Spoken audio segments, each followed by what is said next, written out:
¿eh?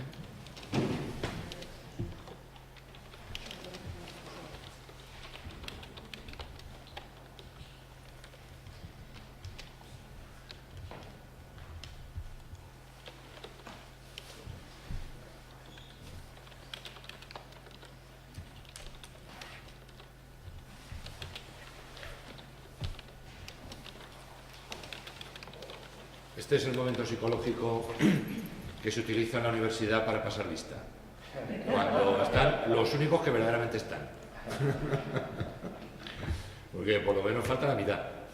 Así que, Sebastián, a los que no están, ponle 3 puntos negativos de nuestra parte.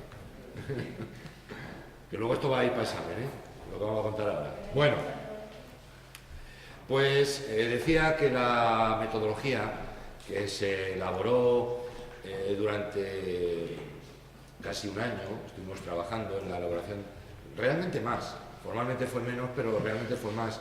Estuvimos trabajando en la universidad primero, codo con codo con algunos gerentes y técnicos de distintos grupos, hicimos algunas pruebas piloto, finalmente fue presentado ante el órgano correspondiente de la asociación en Olot, hace ya 2 años y pico, ¿no? La reunión de Olot, estamos al 2011, del 2009, 8, no, Olot, no. Fue en 2008, 2008, mayo de 2008, o sea, 3 años hace ahora. Bueno, de ahí arranca, digamos, los primeros pasos ya formales de aprobación. Entonces estuvimos trabajando antes, es decir, que lo que se va a presentar no es algo recién llegado o improvisado, lleva mucho tiempo madurando, retocándose, perfeccionándose y adaptándose a la realidad, que es una realidad que está en metamorfosis, está cambiando la realidad también. O sea que desde que empezamos nosotros, que había una realidad con unos criterios, ahora que la realidad es diferente y que nosotros también teníamos mucha experiencia en temas de evaluación, pero no de este tipo de evaluación. Nosotros teníamos y tenemos en el grupo una larga historia de evaluación de proyectos, pero sobre todo de políticas públicas, que es algo menos común. Es decir, evaluación de proyectos, de viabilidad de proyectos y tal, pues es más frecuente. Cuando nosotros empezamos había poca gente que lo hiciera, pero ya había gente, y de hecho hicimos en su momento informes de viabilidad para el Banco de Crédito Agrícola, cuando eso existía, que luego desapareció, sobre viabilidad de proyectos. Pero ahí saltamos a grandes planes. Estuvimos trabajando en planes de regadío en Brasil, en grandes planes de políticas públicas, y hemos trabajado en la evaluación de la política agraria europea y de otras políticas y tal. Bueno, entonces, adaptar todo eso a esta realidad, que es muy distinta, pues ha costado trabajo, pero ya digo que no ha sido algo improvisado. Bueno, la manera de abordar esto ha sido a través de elaborar unas fichas. Estas fichas de los indicadores, en cada indicador pues se identifica el nombre del indicador, el objetivo del indicador, se justifica por qué ese indicador. Es decir, no hay en la evaluación nada que esté puesto por capricho. Es decir, la metodología deriva del mandato que la Asociación Europea se da a sí misma a través del Reglamento General. Es decir, el Reglamento General es un compromiso que firman los socios que son fundadores de la asociación y que fueron los primeros usuarios de la marca de calidad territorial. Es decir, los primeros que firmaron la Carta de Foligno, eso saben lo que es, ¿no, Sebastián? Los primeros que firman la Carta de Foligno y luego los que van viniendo después y se van uniendo al proyecto. Entonces, ese grupo suscribe un contrato, entre ellos un acuerdo, que es la Carta General, el Reglamento General de la marca. Entonces, los indicadores están extraídos del literal del reglamento. Es decir, que se apoya, por eso, en la ficha, aparte de lo que se evalúa, se dice por qué. Y en el por qué se pone, en la medida de lo posible, el párrafo literal del que se extrae el mandato. O sea que el trabajo nuestro ha sido ir leyendo muchas veces el reglamento general y otras decisiones y acuerdos complementarios que ha ido adoptando la asociación. Y, como decía al principio, la evaluación consiste en comprobar, en medir, en comparar si lo que está haciendo un territorio coincide o no, o en qué medida, con lo que la marca se ha dado como mandato a ella misma. Por eso la fundamentación de la marca tiene que ver, por encima de todo, con el reglamento general y luego con otras cosas, otros documentos o acuerdos que ha ido adoptando la asociación a lo largo de su andadura. Entonces, aquí aparece arriba a la izquierda, eso no lo he mencionado, la evaluación está dividida en 6 bloques de indicadores, o sea, con independencia del tipo de indicador, que ya he hablado, de cumplimiento imprescindible inmediato, que sería el decálogo discriminante, los exigibles y los avanzados, todos esos se agrupan en 6 ejes temáticos o familias que les llamamos y que ahora veremos. Entonces, la familia a la que pertenece cada indicador aparece en la parte superior izquierda de la ficha. Luego se identifica el tipo del indicador, se le da un nombre, un número, se fijan los umbrales, se escribe aquí el fundamento o los fundamentos que justifican que se quiera medir eso, se incluyen algunos conceptos cuando es necesario para aclarar el uso del indicador y, por último, que es lo que aparece en gris, se plantean las fuentes de datos que se aceptarán para ese indicador, porque se trata de que los indicadores sean objetivos, sean IVOs, como se llama en las terminologías de evaluación. IVO es indicador verificable objetivamente.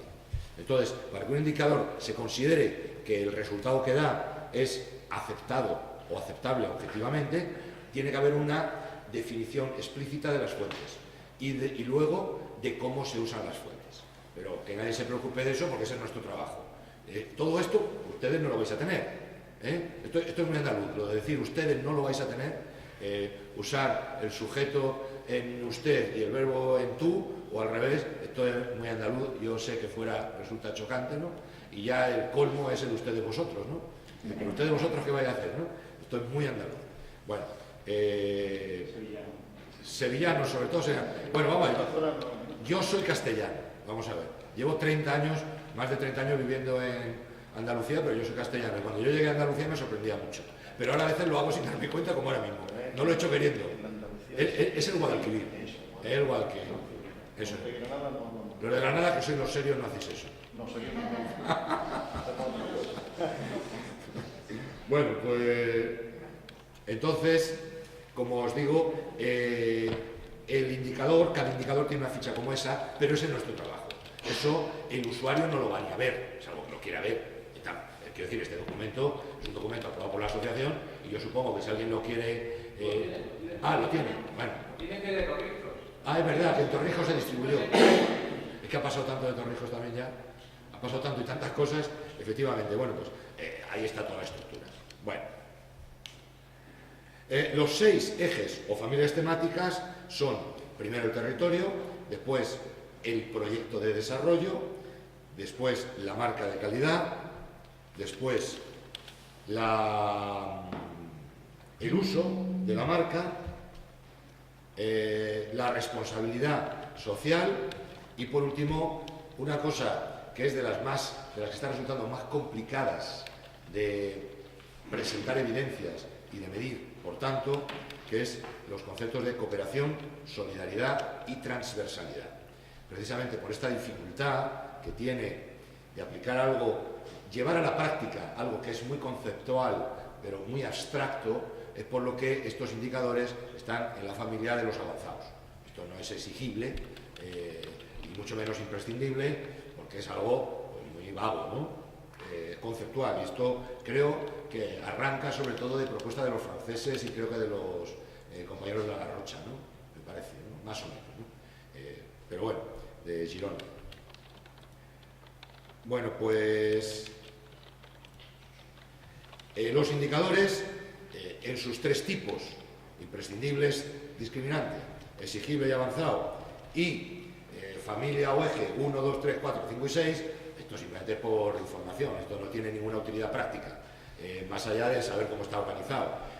Suman los 40, de forma que hay 10 imprescindibles, que son el decálogo discriminante, 18 exigibles y 12 de nivel avanzado.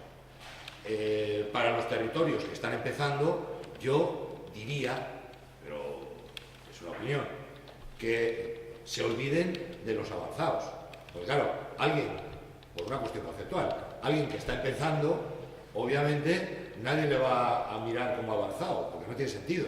Entonces, que se dediquen al imprescindible y a los exigibles que les son de aplicación, porque no todos tampoco, como ahora veremos, y los demás que se olviden, y ya habrá tiempo, a medida que el proyecto vaya creciendo, ya habrá tiempo.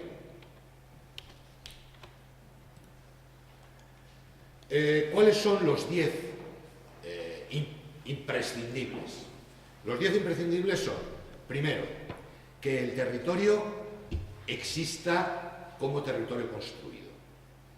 Es decir, si el territorio, como algunos textos comentan, es un territorio, no.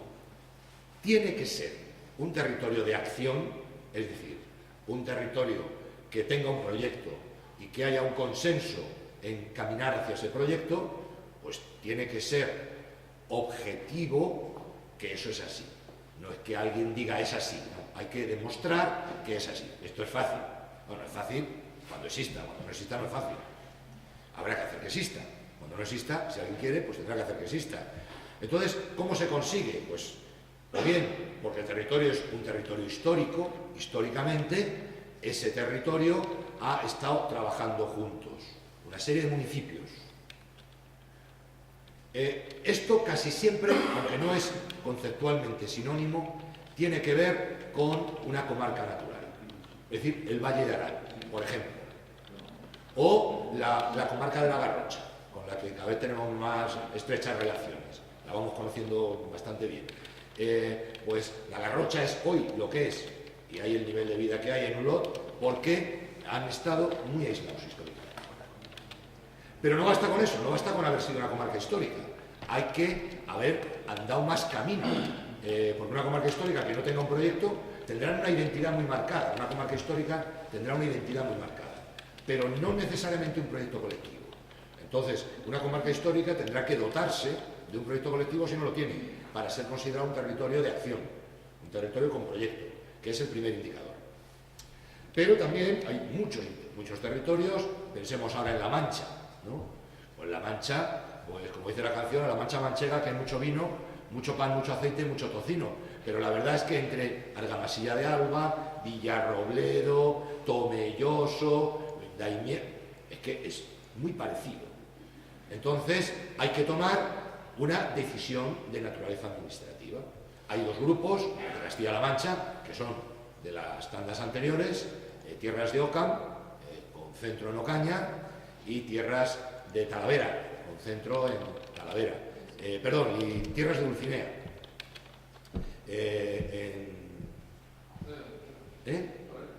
Sí, no, pero digo, ¿dónde está el centro?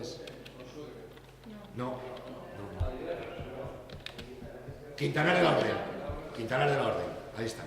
Bueno, pues son dos grupos distintos, pero los dos coquetean con el Quijote.